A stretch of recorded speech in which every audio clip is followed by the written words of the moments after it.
1 अरब 50 करोड़ उम्मत मुस्लिमा इलाकों, सल्तनतों और मुल्कों में बटी हुई है। वो उम्मत जिसके पास दुनिया के माली वसाइल भी हैं और अफरादी कुव्वत भी। क्या कुरान का ये हुक्म इस उम्मत पर नहीं उतरा? और तुम्हें क्या हो गया है कि तुम अल्लाह की राह में जंग नहीं करते, हालांकि मजलूम मर्द, औरतें और बच्चे पुकारते हैं, ऐ हमारे रब, हमें इस बस्ती से निकाल ले जहाँ के लोग जालिम हैं, और किसी को अपनी बारगाह से हमारा कारसाज मुकर्रर फरमा दे, और किसी को अपनी बारगाह से हमारा मददगार बना दे। ये बर्मा के रोहिंग्या मुसलमान हैं, एक कौम जिसका कुर्रा अर्श पर कोई वक्त नहीं, जो आज से तकरीबन 2 सदी कबल बर्मा में जाकर आबाद हुए और फिर बुतबख्शों के इस देश में कभी जलाए गए और कभी कत्ल कर दिए गए।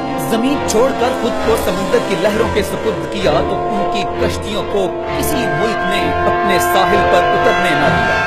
कभी थाईलैंड में कयाम किया तो कभी मलेशिया में मुख्तसर रिहाइश। हर कोई उनसे हमदर्दी करता है, लेकिन कोई उन्हें जमीन के सीने पर आबाद होने की जगह नहीं देता। वो उम्मत मुस्लिमा जिसे रसूल पाक सल्लल्लाहु अलैहि वसल्लम ने जस्द वाहिद यानी एक जिस्म कहा था, उसे ना इन रोहिंग्या मुसलमानों का दर्द महसूस होता है और न ही कोई आवाज बुलंद होती है। आसमां की फजाओं से देखा जाए तो मराकश से लेकर ब्रुनाई तक मुसलमान ममालिक में वसी कताई अराजी में जंगलात और बियाबान भी, लेकिन इन रोहिंग्या मुसलमानों के लिए कोई ठिकाना नहीं। अफसोसनाक बात है और हमारे मीडिया में भी बिल्कुल नहीं उठाई जाती ये बात, हमारे मीडिया में भी बिल्कुल नहीं उठाई जाती ये बात, हमारे मीडिया में भी बिल्कुल नहीं उठाई जाती ये बात, हमारे मीडिया में भी बिल्कुल नहीं उठाई जाती ये बात। बहुत कम रोहिंग्या मुसलमान हैं जिन्हें मुख्तलिफ ममालिक ने अपने पास अडॉप्ट किया या जी। सऊदी अरब को देखे तो उसके पास इतना वसी मैदान खाली पड़ा हुआ है कि इसकी हिसाब ही नहीं, और उसकी दौलत इतनी ज्यादा है इसकी हिसाब ही नहीं जी।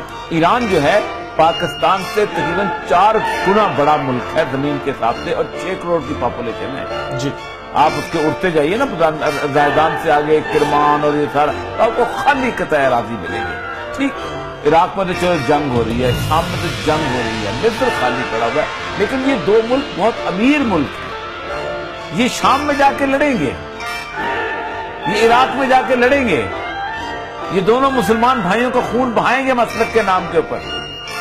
ये दोनों जो हैं कुत्तों वाली जुबानें इस्तेमाल करेंगे इस सोशल मीडिया के ऊपर। हमने इतने मार दिए कुत्ते, वो कहेगा हमने इतने कुत्ते मार दिए, हमने इतनों को जहन्नम रसीद कर दिया, हमने इतनों को जहन्नम रसीद कर दिया।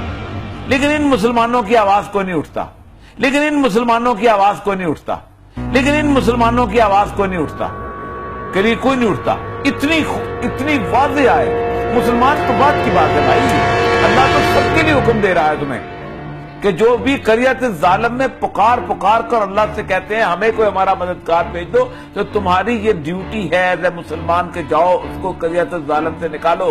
तुम्हारी ये ड्यूटी है एज ए मुसलमान के जाओ उसको करियत जालिम से निकालो। तुम्हारी ये ड्यूटी है एज ए मुसलमान के जाओ उसको करियत जालिम से निकालो। तुम्हारी ये ड्यूटी है एज ए मुसलमान के जाओ उसको करियत जालिम से निकालो।